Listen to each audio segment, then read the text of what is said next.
À présent, retrouvons Raïssa Diaby pour C'est à lire. C'est à lire avec Raïssa Diaby.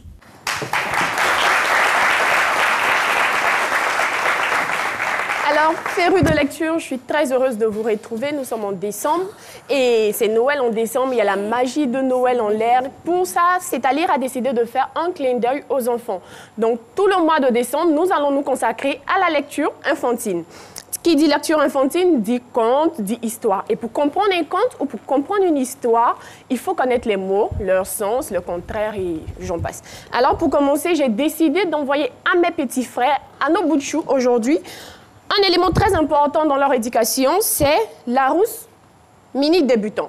Je ne sais pas si on voit à l'écran. Voilà, c'est un dictionnaire pour les petits à partir du CP au CE, disant environ 5 ans.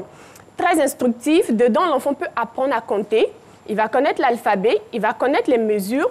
Et dedans, il y a tout. Non seulement c'est illustré d'images et la définition claire et nette des mots dans un français très simple. Et même les animaux, hein, je vois ici. Oui, il peut apprendre à connaître les animaux. Le pinson, la différence entre les. Voilà, fait la distinction entre les différents oiseaux. Il y en a là-dedans. Alors, c'est très bon. Je conseille à tous les parents de se procurer ça pour leurs différents enfants. Ça va les aider. Ouais, c'est bon.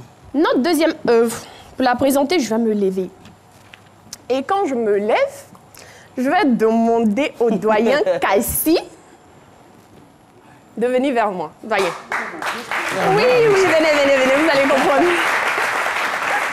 Monsieur Cassie, n'ayez pas peur, allez-y.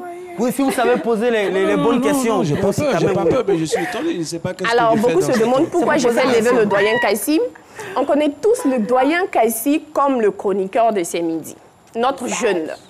Mais ce que vous ne savez pas, c'est que le doyen Cassie est aussi auteur. Voilà pourquoi il est avec moi aujourd'hui. Ah là là. Alors, doyen, aujourd'hui, j'ai sélectionné votre œuvre, le recueil de contes, Missiba contre les génies de la forêt et Agbafri, c'est ça? Agbafri l'araignée. Alors, je vais laisser le doyen, il est là, il va parler de l'œuvre. Alors, il s'agit d'un recueil de 2 beaux contes baoulés, efficacement racontés dans un beau langage d'enfant. Le tout premier conte a pour titre Missiba contre les génies de la forêt. Alors, c'est l'histoire d'un très grand chasseur qui, il y a très longtemps, vivait dans un village perdu au fond d'une forêt dense, un très grand chasseur qui s'appelait Okoma. Okoma ne rentrait jamais produit de ses chasses. Mais chaque fois que le grand chasseur rentrait au logis avec un gibier, celui-ci n'avait jamais son gigot gauche. Cette histoire, étrange histoire, commençait déjà à troubler la maisonnée du grand chasseur. Du chasseur. Les semaines succédaient ainsi aux semaines, le des mois je pense succédaient qu'on va pas ainsi tout aux mois, donner. Faut qu'il et cherche. les gibiers sans gigot gauche au gibier sans gigot gauche. Une très belle histoire, plein de suspense et de rebondissement. Allez, absolument.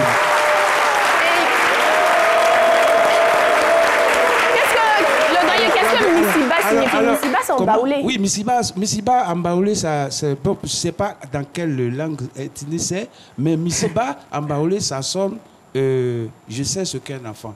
Mais en malinké aussi, ça sonne le gros bœuf. Bon, je ne sais plus exactement ce que c'est, mais on m'a raconté l'histoire quand j'étais tout petit.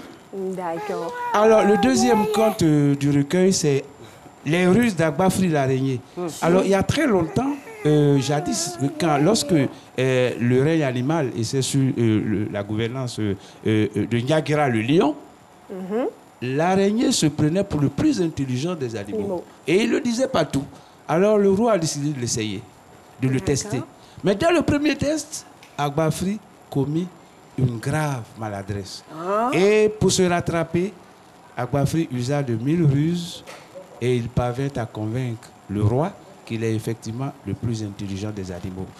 Moralité, comme quoi, celui qui se proclame souvent, autoproclame souvent le plus intelligent, a souvent au moins de la ruse.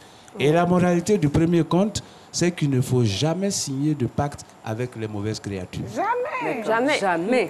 Merci, Brian Kassi. Alors, c'était tout pour C'est à lire aujourd'hui. Comme je l'ai dit en début décembre, c'est spécial enfant. Donc, mercredi prochain, on se retrouve pour de nouvelles œuvres d'enfants. Merci. Merci Raïssa Diaby.